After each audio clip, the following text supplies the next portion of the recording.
When did life start getting so complicated? Buying a home? Complicated. Home finances? Certainly not a walk in the park. Raising kids? Yeah, it's a lot. Then there's insurance. What if my policy doesn't cover this? Or what if I make a claim in the middle of the night? Good news, State Farm is there for your what ifs. So even if life gets tricky, insurance doesn't have to be. Like a good neighbor, State Farm is there. Call or go to statefarm.com for your quote today. The holidays are a time to feel and create joy. And what could be more joyous than the look on her face as she unwraps a stunning new jewelry piece from Blue Nile? How about getting 50% off your purchase? Blue Nile offers premium quality, priced below traditional retail. Their online experts are available 24/7 to answer any questions and make sure you've picked the perfect gift. For a limited time, you can get 50% off at BlueNile.com. That's 50% off at BlueNile.com.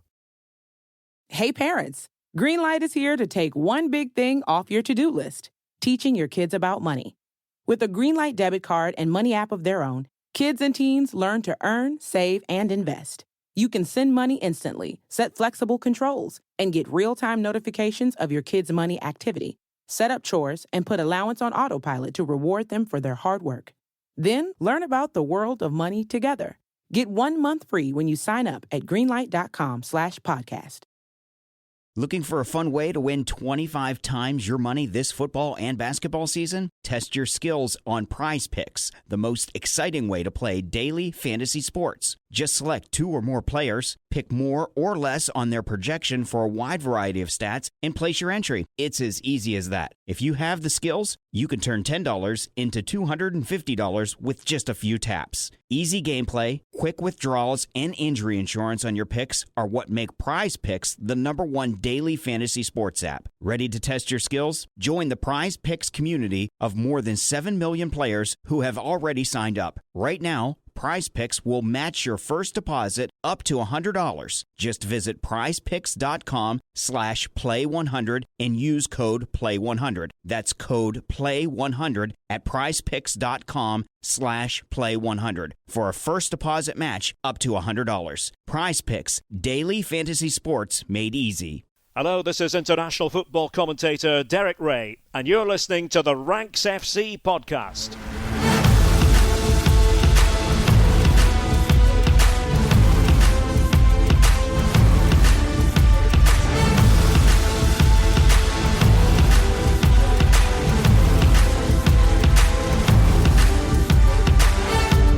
Rank Squad, and welcome to Ranks FC. It's your favourite football podcast, back with another new idea and a new series we're hoping to make part of the Ranks canon. My name is Jack Collins and I'll be your host today, and joining me is our transfer guru, Mr. Dean Jones. How you doing, mate?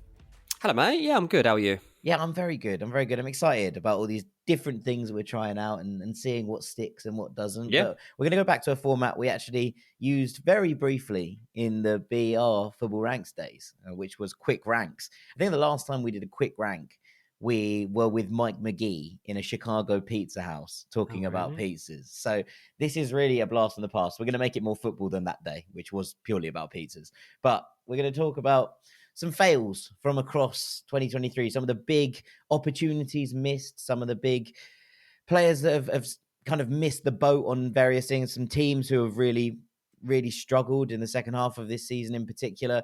It's going to be an interesting one, but we're going to look at some bits from the season that haven't quite gone to plan. Yeah, we're getting towards the end of 2023, and before we celebrate all that was good about it, I think it's fitting that we also look at some absolute melons of the year, basically. That's not what we're going to call the show, but there's been some melonish footballing going on. That's from individual points of view, and that's from team points of views as well. So I'm going to start with the players today. And I think it's important to point out that, like, in this show, like, it's kind of fun, it's kind of serious, but it's certainly not getting involved in stuff that's gone on with the likes of like Sandro Tonali or Anthony. Like, this is not the stuff that goes beyond football. So if it involved any sort of like police investigation or anything like that, like I'm not assessing that here. I'm looking at who, from some sort of footballing perspective, has had a really bad 2023, particularly considering what might have been. I think that's probably the best way to dress this up. Disappointments as opposed to failures, perhaps. Possibly, yeah. I mean, you could argue that not everyone here would be particularly disappointed with their year, but I'll give you an idea of where we're heading, because in my top 3 of big fails of 2023, I've got Brenden Aaronson. Now, it really has been a bad year for Brenden Aaronson. Obviously, a lot of our listeners are in the USA and will have a very keen eye on the way that Aaronson's career progresses. And at the moment, it's not progressing. It's regressing. He joined Leeds United from RB Salzburg for £25 million in 2022. And he was really excited about launching a Premier League career. His start was decent. The stats weren't amazing, but he started every game up until the new year. He had a goal and 2 assists, and generally, the intensity of his play and things like that, you okay, he's just taking time to bed into the Premier League, but we know what Aaronson's about. We know how he can play, and we're pretty sure that he can fit in here. Since the turn of 2023, he has had a really bad time. 20 appearances and 1 assist in the league for Leeds by the end of last season. And by the time we came to the end of the campaign, I mean, Sam Allardyce just had absolutely no interest in him, did he? He was completely left out of things. And Leeds were relegated, so his Premier League dream was basically dead.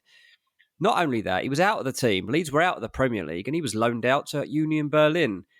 Not completely because he was pushed out. I think partly he wanted out. Probably wanted to get his career back on track a little bit, refocus. Let's see how it's gone. His current stats for this season: 14 appearances, 0 goals, 0 assists.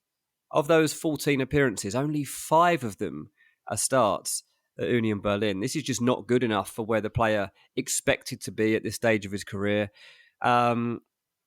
Obviously, in there is a good player. We know that.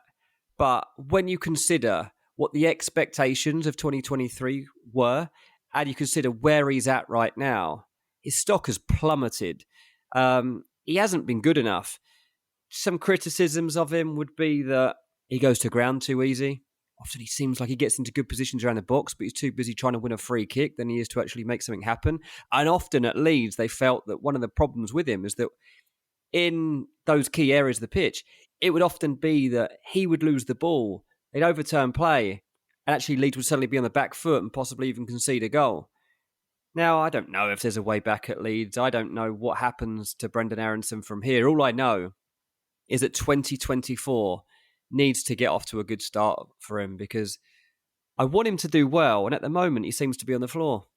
Yeah, there was a brilliant interview with him on The Athletic. I think it was Stuart James that did it, where he spoke really openly about all of these things and about the fact that he's really struggling to get any rhythm at the moment. And I think that was an interesting thing. The fact that he was pushed out of that Leeds team as they sort of struggled towards the end of last season. Obviously, the managerial changes and the shifts around will not have helped him.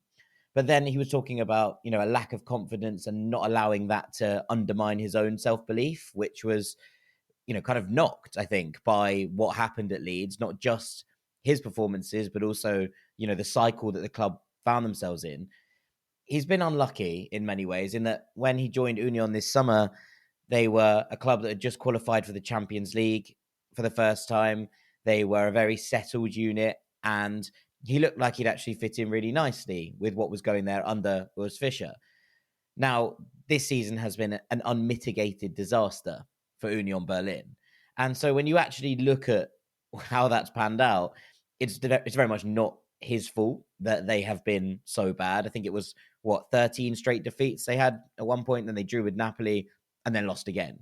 So it's been 2 very difficult scenarios and circumstances for Brenden Aaronson. But these are the situations, I suppose, that as a young player, you want to learn from, right? Because everything was pretty smooth sailing at Salzburg.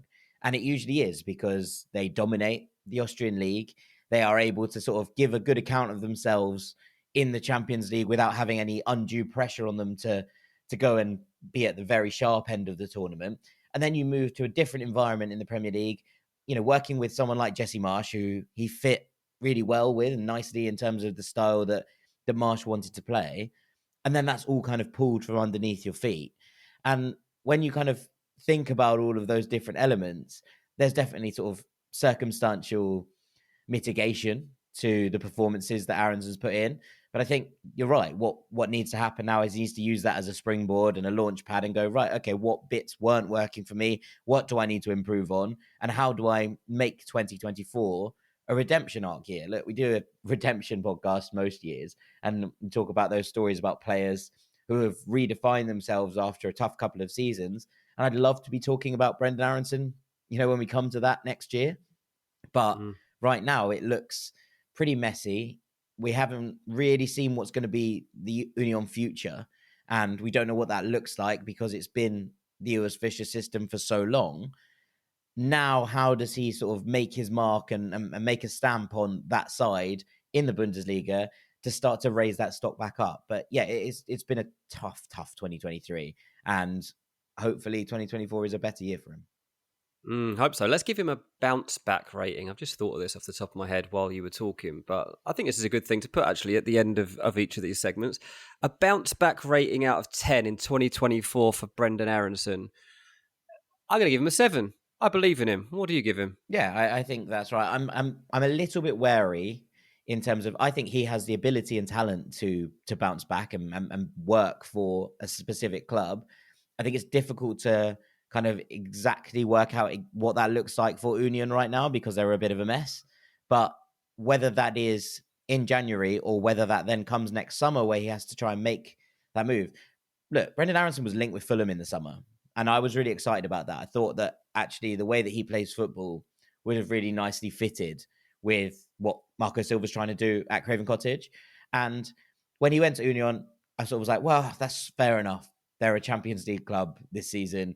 And now he's moved to a place where the Bundesliga should, theoretically suit the way that Brenden Aaronson plays. And that actually looks like a pretty good move, in foresight. In hindsight, it looks less like a good move right now, considering the way that the season has panned out. But I still think there's talent in there. I'm just unsure exactly how that gets unlocked right now.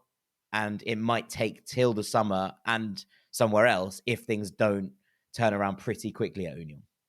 Okay, good stuff. Number 2, Jordan Henderson.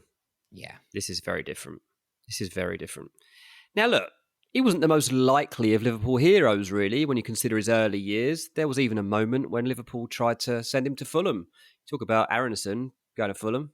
Henderson could have ended up at Fulham because they were trying to sign Clint Dempsey and send him in the other direction. That's how Henderson was once thought of at Liverpool. But he became one of the most professional, dedicated, reliable players in the Premier League. One with them, he became like intrinsic to their values. And it feels like he threw all of that away. Henderson is an epic fail, I believe, of 2023 after making the decision to move to Saudi Arabia. So Al Ettifaq set up a Liverpool captain's retirement home this year, by taking Steven Gerrard as manager and Jordan Henderson as one of their star players over to the Saudi Pro League. And he's over there right now, sitting in like 7th in the league.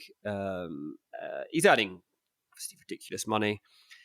He's playing in crowds that are far short of what he was used to at Anfield sometimes, and more than anything, I'm trying to be kind. But of course, he's raised an issue of moral standards.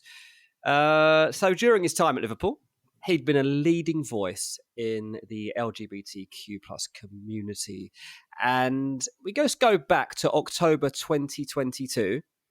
This is the message that Henderson was sending out. He said, I've regularly worn rainbow laces and today will be no exception because this kind of visible support can only have a positive impact. It also sends the powerful message that football is for everyone. And the more of us who can take this message back into our homes, workplaces and daily lives, the better.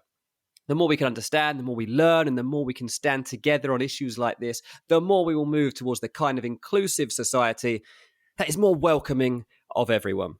Then he moved to Saudi Arabia, a country which criminalizes homosexuality. Not so sure about this one, Jordan.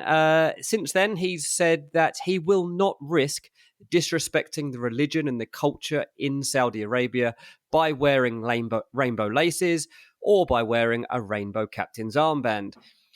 He now gets booed when he plays for the England national team. He's lost quite a lot of respect in football. He's playing at a lower footballing standard. And I think generally there's a long, long way back here for Jordan Henderson. And ultimately, I think that over the course of 2023, Jordan Henderson's reputation has been left tarnished.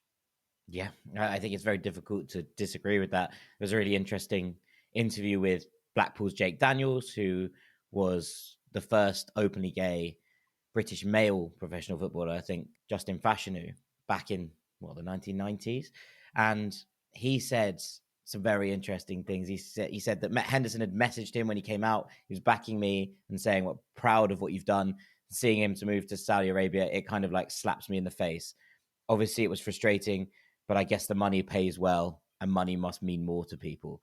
That's a pretty brutal takedown, from someone who clearly saw Jordan Henderson as a hero figure, and I think that's what I would describe this year being. It's been sort of hero to zero, right, for a lot of people in terms of what Jordan Henderson represents. And I think you're right that when we're looking at actually the performances, the level of football he's playing at the moment isn't great. We're talking about these crowds that you mentioned there.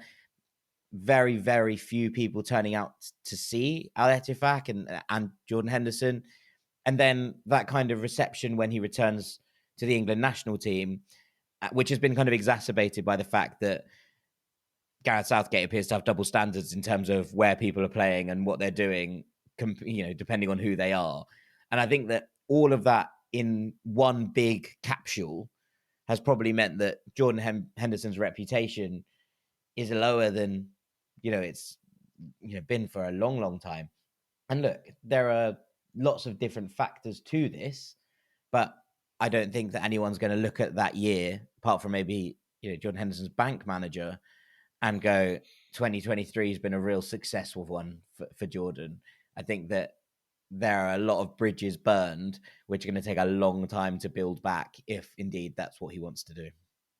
Yeah, I mean, from a personal financial security point of view, he's got a nice blanket over him now, if it wasn't good enough already.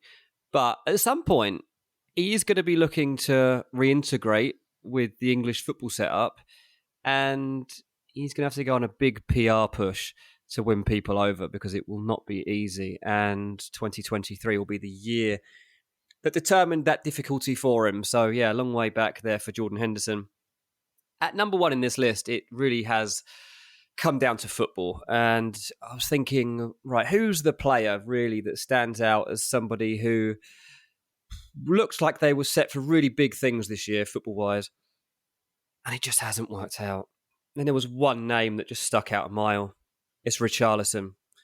At the 2022 World Cup a year ago, Richarlison built himself a platform to launch himself into a different stratosphere of football to where he'd ever been before, I think. He had joined Spurs like 6 months earlier, a £60 million signing, one of their biggest transfers ever in history. And we thought after that World Cup, I think Richarlison might be ready here. This is it. Like, he's leading the line for Brazil. Maybe you can share some of the responsibility with Harry Kane. Maybe he just needed some confidence. The World Cup went really well for him. You might remember he even won goal of the tournament, a beautiful bicycle kick against Serbia, like literally one of the moments of the World Cup. Then he picked up a little hamstring issue. His next goal contribution was an assist against Nottingham Forest in March, and he only scored one goal before the end of the 22-23 season. Then, in the summer of 2023, Harry Kane left Tottenham. So that left us thinking, well, if they're not going to buy anyone, the only person here really capable of being that person is surely Richarlison. He was expected to pick up the role. Now, look, he's not a natural number 9, but he leads the line for Brazil. Why couldn't he do it for Tottenham? Who's leading the line now? It's Son. It's not Richarlison. This season, Richarlison has played 11 games and he's got 2 goals. This level of return that we've seen from Richarlison over the course of 2023 is nowhere close to what would be expected of a £60 million footballer. He's actually back in the news over the last week or so because Everton obviously getting this points deduction for overspending. And one of the things that Everton threw out there was they say that their problems stem from the fact Spurs refused to pay 80 million for Richarlison and would only pay 60. And if they'd have paid 80, all their problems would have been sorted. Tottenham thinking, really? You wanted us to pay 80 million for him? You're lucky we gave you 60. Richarlison, a lot to be worked out on what happens here. There is potential that he ends up with Jordan Henderson in Saudi Arabia in 2024. The way things are going, that's the only place that seems willing to pay anything close to the money that Spurs originally spent on this player. But from what I'm told, Ange Postecoglou is willing to persist with this, and definitely for the rest of this season, if he doesn't want to go to Saudi Arabia, if Tottenham can't recoup their money, then he'll stick this out. He's got a manager there that's very personable, very much somebody that if you're putting in the effort will give you the opportunities.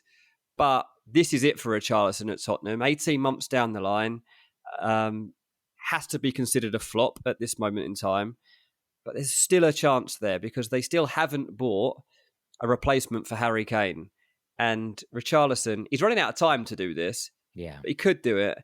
By the way, we didn't give Jordan Henderson a bounce back rating. We'll do both of them at the end of this one. Yeah. Well, I'm just going to tell you now, Jordan Henderson's getting a bounce back rating of 2 from me. Okay. Fair enough. We'll leave that there. But Richarlison, we'll get to in a second, because I'll be interested to hear what your view is on Richarlison in this moment, when again he's just had another little injury problem which he's trying to overcome. Can he actually ever turn this around? I think if you're in this situation and you're Richarlison, having Ange Postecoglou as your boss is a very good thing, because those opportunities will come around. He will defend you in front of the press. He will continue to provide opportunities. But this is, I think you're right. I think this is a make or break 6 months for Richarlison. He's 26, which is not as old as I thought he might be at this point. You know, when you just sort of have a head, you have an idea in your head about how old someone is. I had probably had him about 2 years further down the line. He doesn't turn 27 till May. And I think that there is a real opportunity here for him to remind everyone of just what a talented footballer we saw at Watford and then at Everton. The footballer that made Spurs pay that kind of money to bring him in. Richarlison is great. Look, there are some big question marks about what this season looks like, and I think a lot of those are potentially off the field. You know, we saw that breakdown into tears when he was on Brazil duty about some of the performances he'd been putting in. And I think maybe the key here is that he's clearly frustrated with himself. He really doesn't feel that he's hitting the levels that he expects of himself. And I think that's a sign of good character. I think that's a sign that there is something in there waiting to get out and be like, I need to be able to play my football. And I think the injuries have come at pretty annoying times for Richarlison. But I really did think that this was a real nice fit at the start of the season. I thought that Andrew would persist with Richarlison as a number 9 because of what he brought to that team and the way that he set up his side at Celtic. And I still think that he will get those opportunities, but it has to be, something has to click, something has to give with Richarlison in order that he'll be able to maintain a spot in the team, you know, for a sustained period of time. Because right now, we're seeing that link between Son and Maddison really working for Ange. We're seeing Kulusevski perform, you know, in the other roles. And so what we're kind of waiting for from Richarlison is that moment where he goes, no, I'm not going away. This is my opportunity to make things happen. And he has to find that at the start of 2024, or else this 6 months is going to be a long one. And then in the summer, Spurs are going to fail to recoup that money. Whereas I think that if he has some sort of renaissance season, there will be signs that Spurs can persist, or there will be people willing to take a gamble because there's that flicker, that spark that you're starting to see light up again. But these 6 months are absolutely massive, yeah. Absolutely, yeah. So, coming in, a bounce back rating for Richarlison, because I think everybody's in a bit of trouble here. I think if Spurs don't sell him to Saudi Arabia, I don't see him ever getting that £60 million back. For Richarlison, I don't think he'll play for a club in the Premier League again at this level. I think he would have to drop down. And again, that's not going to be for a £60 million move if that was to happen. So I think you have to be abroad. Oh, a bounce back rating in terms of this working out at Tottenham is a 4. Working out at Tottenham or working out full stop? Tottenham. At Tottenham, I think I would go higher than that. I would say a 6. I think his general bounce back rating is probably a 7. I actually would also have given Aaronson an 8. Like, I'm pretty confident that Brenden Aaronson is going to work it out. But I think at Tottenham, 6. Richarlison, generally 7. There you go. Okay. Well, I'll send that to Richarlison because he'll appreciate that optimism. Yeah, well, look, we're all. I am full of optimism. I'm the happy member of this podcast. You're a nice guy. So it is one of those. But I do hope he sorts it out because there is definitely a footballer in there, a real player waiting to re-emerge. What a goal it was against Serbia, man! If you've forgotten Richarlison's World Cup goal, go and check it out. Like, remind yourself. Ridiculous. It was brilliant. Yeah, very, very good. Very, very good. Right, that's it for part 1. In part 2, we're going to be looking at a few clubs more generally, so don't go anywhere. Welcome back to Ranks FC. We're moving from players to clubs as we're looking at some disappointments, some fails of 2023 here on Quick Ranks. Over to you, Mr. Dean Jones. Yeah, so 3 football teams that have not lived up to expectation or at least come short of where they should be, and their year is really disappointing. And the first one actually is not a club football team, it's an international football team. And this disappointment has just hit home because Norway have failed to qualify for Euro 2024. That means that Erling Haaland will not be there, neither will his mate Martin Odegaard. And that is a massive failure and a massive disappointment. In their qualifying group, they've ended up finishing behind both Spain and Scotland. But worse than that, they haven't even managed to make it into the playoffs. They've fallen short of that as well. This failure to qualify... That was for 2022, to be fair. We can't hold that against them for 2023. Yeah, no, fair enough. But still, sorry, they're not getting away with this one. They had an opportunity to make up for 2022 here, and they fell short. This isn't really a new thing with Norway. They often fail to produce, and I think that they should be doing better than this. They are not progressing to the stage that they should be with the players that they have available to them, because it's not just Haaland, it's not even just Odegaard. This is a Norwegian footballing time when they have a lot of capability because they've got a really good young crop coming through. And it's not even like Haaland's not producing. Like, I think he's doing all right, to be honest with you. It's just that the whole team ethos is not coming together. Norway haven't been at a Euros since year 2000, and this is just something which needs to be fixed quickly because they've got a really good opportunity here. And I'm personally disappointed at this, mate. I think that I did really expect them, especially this Euros, when it's all opened up a bit more, to be there. And I think it's a disaster that Erling Haaland's not going to be there. Yeah, I mean, I don't think there's much you can say apart from this has been a real letdown. Obviously, the qualifiers began in March. Norway have a little bit of mitigating circumstances there in terms of the fact that the Norwegian league runs through the summer. So they're not, the players who are playing domestically aren't quite as ready for those March qualifiers as perhaps teams who have a winter league. But the amount of talent on show in this Norway side now that is playing outside of Norway should be able to mitigate those circumstances. And actually, the start of these qualifiers, the first 3 games, they lost 3-0 away to Spain. Fine, acceptable, not great, but Spain are Spain. But they drew 1-1 against Georgia in Tbilisi. And look, Georgia's form at home is actually very, very good. That 7-1 loss to Spain aside. But they drew 1-1 in Georgia and then lost 2-1 at home to Scotland. And that was not ideal. And that game was in June, right? So there's not even the mitigating circumstances for that. Now, this Scotland side are good, right? And I don't want to take anything away from that because Steve Clarke's done a wonderful job with Scotland. But if you are qualifying and you want to be qualifying for major tournaments, these are games you have to be winning.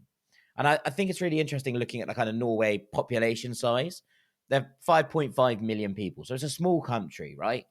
But look at someone like Croatia, who are under 4 million and regularly make a serious attempt, not just at qualifying for tournaments, but reaching the latter stages of them. And I think that when you compare this Norway generation coming through to the generations that we've seen from teams who have qualified relatively regularly, someone like Wales, right? 3 million people in Wales who've had a really good run of tournament football over the last decade. Norway will be expecting to do better. And whilst I'm not going to pin that 2022 failure in the Nations League on this, so the playoffs I kind of take aside, you've got to be looking at, if you are a team that boasts the best striker in the world and one of the Premier League's preeminent playmakers, and as you say, this is a side with talent through it. It's not perfect, but there are definitely some serious footballers in the way that this Norwegian side can look to move forward. To lose this convincingly to a Scotland side, whose caliber individually is probably not as good as yours, is not good enough for this Norway side. And whilst this team has a bright future, I think, and they will start to qualify for tournaments and they will get this right, but it makes a mockery of kind of the players you have if you're not able to get them into games and get them controlling games. If you have Ødegaard and Haaland and you are not creating chances and finishing chances, something is going drastically wrong in the way that this team is set up. And that's, I think, the thing that I hold highest against Norway, because they should be a lot better and a lot further along in this process than they are already. Absolutely. Well said, that man. Right. At number 2, we are going into club football and we are focusing on Ajax Amsterdam. What a disaster. Usually in Dutch football, if Ajax are second in the league, it's a crisis. Earlier this month, Ajax fell to the bottom of the Eredivisie. Yes, they had games in hand, but they were still bottom of the table. It's been an absolute mess. They stuck with manager Maurice Stein for too long. He's now gone, but it's kind of too late. Ajax have just endured their worst ever start to a season in Eredivisie. It's been, honestly, just a complete catastrophe. It's got worse and worse and worse at one point throughout the season. The fans were rioting. We saw the images across social media and the videos. Like, it's been absolute carnage at Ajax this season. And it's just something that you're not led to expect. Now, look, there are issues around this as to why it's happened, and a lot of the narrative as to why it's been the case is generally conceived to be the fact that the team wasn't built like a typical Ajax team, and that they were also lacking experience and leadership. There were too many young, inexperienced players. I believe it was actually, when Stein came into Ajax, I think it was the youngest squad in the division. Now, obviously, if you've got the Ajax way ingrained in you, then you can probably survive that. But this particular crop of Ajax players just haven't had the capability to pull themselves through it. Now, they are starting to come out the other side a little bit now, but in terms of what Ajax have been built upon for years and years and years, 2023 will be remembered as an unmitigated disaster. Yeah, undoubtedly. I think, it's easy to forget that just 4 years ago, there was that ridiculous run when we saw Ajax win the Champions League in people's hearts, I think is the phrase that's been thrown around before. And this was a side, who were, seconds away from making the Champions League final, who, were unbelievably fun to watch and had turned the club round from not quite a crisis point compared to where we are right now, or where we were actually a couple of months ago. It has improved. A couple of weeks ago, maybe. Yeah. But it was still not a club that looked like it was going somewhere. And they kind of had this complete overhaul, right? When Johan Cruyff sort of initiated a reshape in 2012, and it was Dennis Bergkamp, Wim Jonk, and Mark Overmars. And then when Bergkamp was sacked, I think Edwin van der Sar came in, and there was a couple of other players brought in as well. The problem is that Mark Overmars decided to be a really horrible bloke. And he was eventually sacked because of this behavior, inappropriate behavior towards female colleagues. And it basically, since then, has been just a disaster, frankly. And I don't want to put too much acumen on Overmars considering what we've just said, right? But actually, in terms of on the pitch stuff, and I know that these things can't be separated, but he had helped to reshape this thing under Erik ten Hag. There were brilliant talents coming through, a lot of homegrown talent. And in the kind of network that they'd built for bringing players in was incredible, right? We saw players like Anthony, Lisandro Martinez, Edson Alvarez, Mohamed Kudus, Kasper Dolberg, Ziyech, all sold for massive fees. And then there was this homegrown pipeline coming through who also all went for massive fees. De Jong, De Ligt, Van der Beek. Serginho Dest even went for a massive fee to Barcelona, right? So at that point, you're going, okay, Ajax are just doing the cycle. But the replacements never came. And since then, it's been sort of a very, very, well, it started slowly, but it's a little bit like a boulder rolling down a hill, right? They started to get a bit worse, and then they were a lot worse, and then the whole thing fell apart. And last year, they brought in Alfred Schreuder, who was, I think, Erik ten Hag's number 2, and they were like, fine, no problem, he'll be fine. He wasn't good. And then Johnny Heitinger had to come in, kind of saved the club a little bit, turned things around, managed to steer them. It was a third place finish, but it could have been a whole lot worse. It did mean no Champions League football. And then we've seen Edwin van der Sar have to step down because of illness and saying he was knackered. And then Sven Mislintat comes in. He basically had a mandate that he needed to sell players in order to meet regulations and cut down salaries. And instead, basically, they've brought in lots of inexperienced players. They haven't been able to rally under Maurice Stein's banner because Maurice Stein was really quite strange in many ways. And there was concern about that appointment, but not to the point where they were like, oh, he might alienate a lot of this young crop we're bringing through. And that's what happened in the end. And we saw those pictures of him refusing to shake a player's hand after subbing him off after 20 minutes in the game against Feyenoord that eventually was, abandoned.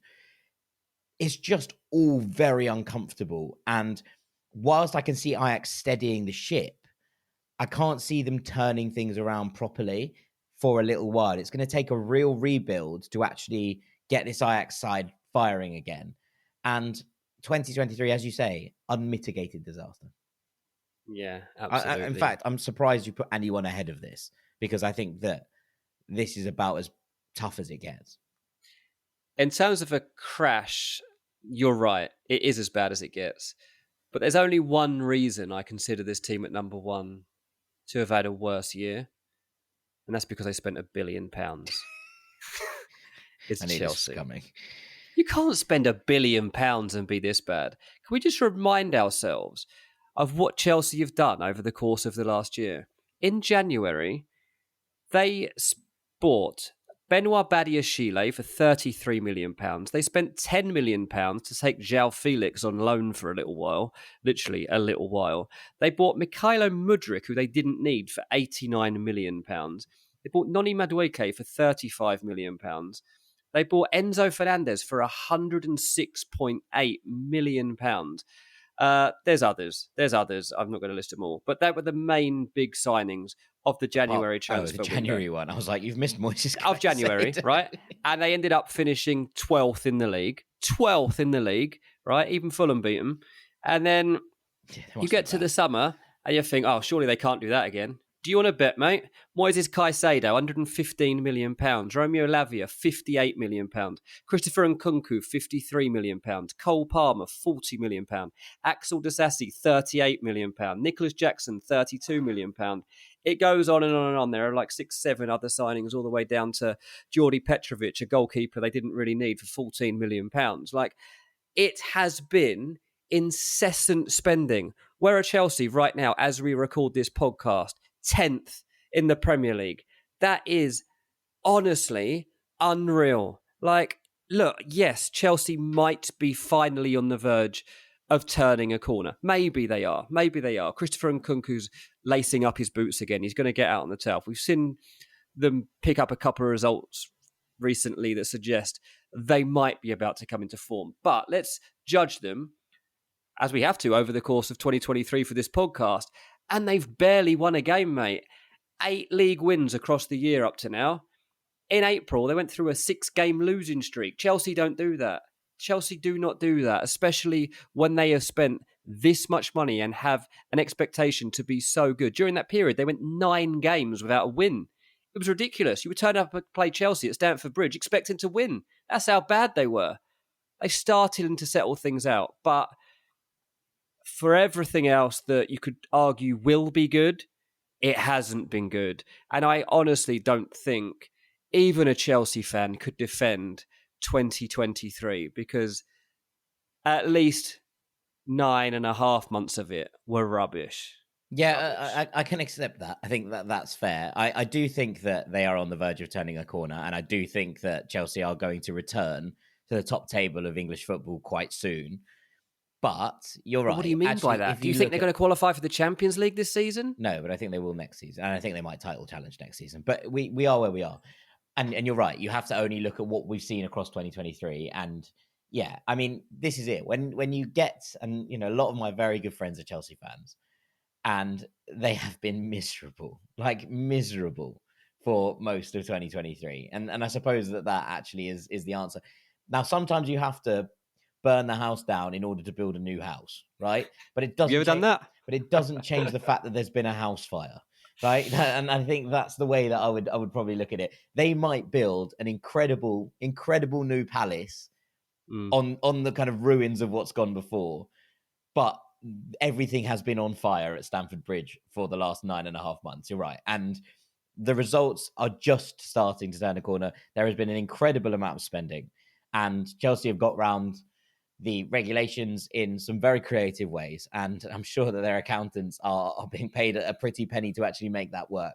And you know what? If it works, then people will look at it and go, that's very smart. They've been very clever about how they've done that. But right now, we're still yet to see the fruits of that. Now, I think it will come to fruition, but 2023, you're right, has been dreadful. If we were doing bounce back ratings, though, I'd have Chelsea at like a 9. Because I think that this is right on its way back. But that doesn't change the fact that the reason that is so high is because this year has been so low. Quick ranks, bounce backs for 2024. There we go. There's the optimistic one that's coming for Chelsea fans. It's the same list. It's the same list in different order.